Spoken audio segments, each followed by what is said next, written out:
I'm here with Hew and Craig from Australia, currently about to perform and direct the performer, Hew, in the show Giovanni, ! Correct.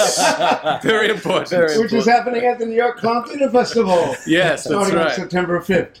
And I'll have them tell everybody all about it.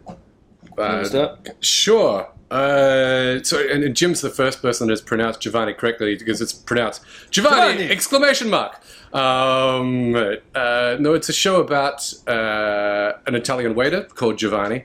The show actually, I was here in 2011 and I had a show called Shmoo, or Odyssey Schmodyssey, and he played at one point in the show an Italian waiter, and in a desperate need for a routine at a New Year's Eve performance, I thought, what the hell am I going to do? And I actually decided to play the waiter. I actually brought him to life and found a costume, and this character was very consuming. He seemed to want to have a life of his own and tidy everyone up and serve everyone. And so I did things where I do crazy things like throw myself into festivals without a show and work with Craig. And it became pretty clear when I wanted to do a silly little clown show initially. Craig was saying, I think there's something a bit more to this. I think there's a bit of darkness and sadness here. Oh, that's right. I remember saying that. That didn't go down very well. I can't get away from it. So it's sad friggin' clown. But the good thing is that sad has now become absolutely epic. And if you come to the show, you'll discover the epicness. So it is, yeah. So I guess Giovanni runs a Mama and Papa restaurant, so he's the head waiter in this the only waiter. His mum is the chef and belligerent, unseen mother from the kitchen.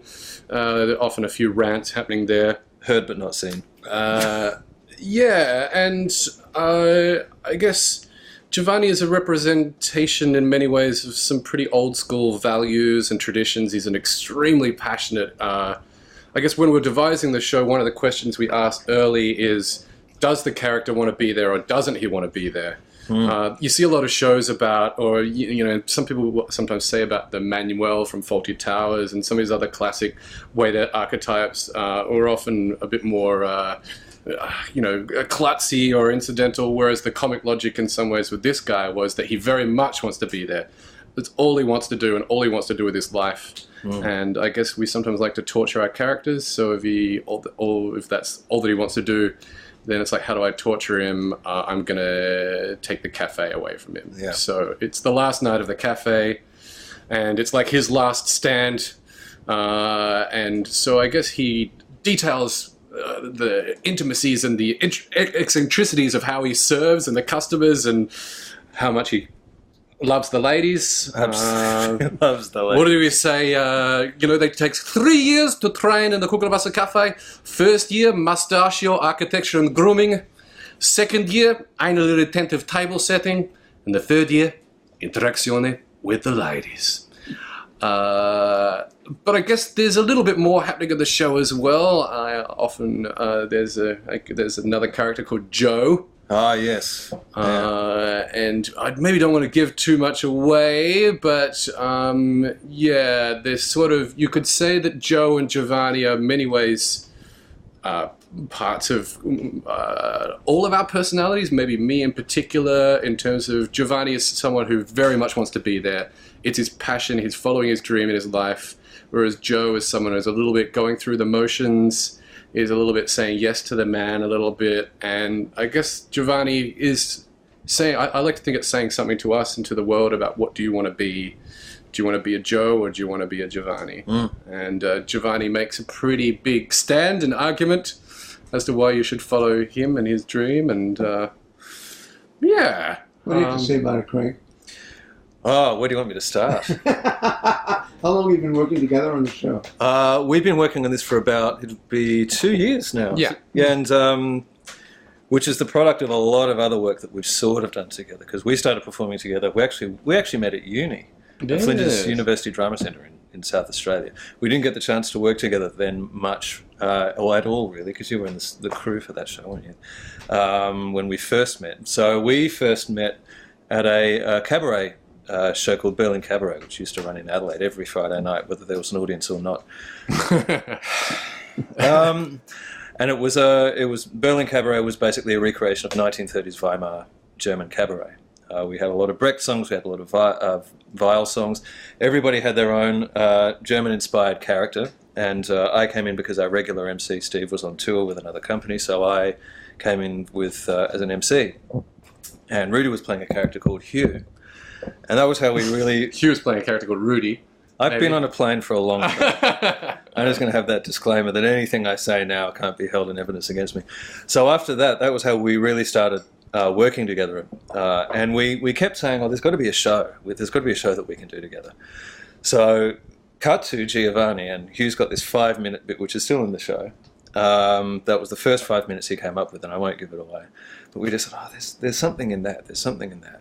So we started working, and I actually did some clown training as well, because I trained as an actor as well as a director, and so I did some training with Hew, partly because I wanted to know how clown worked for my own performing, but also because I knew I had to speak the language, so we started working sort of clown and me as a clown as much as I could, but sort of at least trying to get into the clown world. And so we started developing a show that we've been doing probably once or twice a year in Adelaide at the Adelaide Cabaret Fringe and the Adelaide Fringe, with a lot of success, which has been great.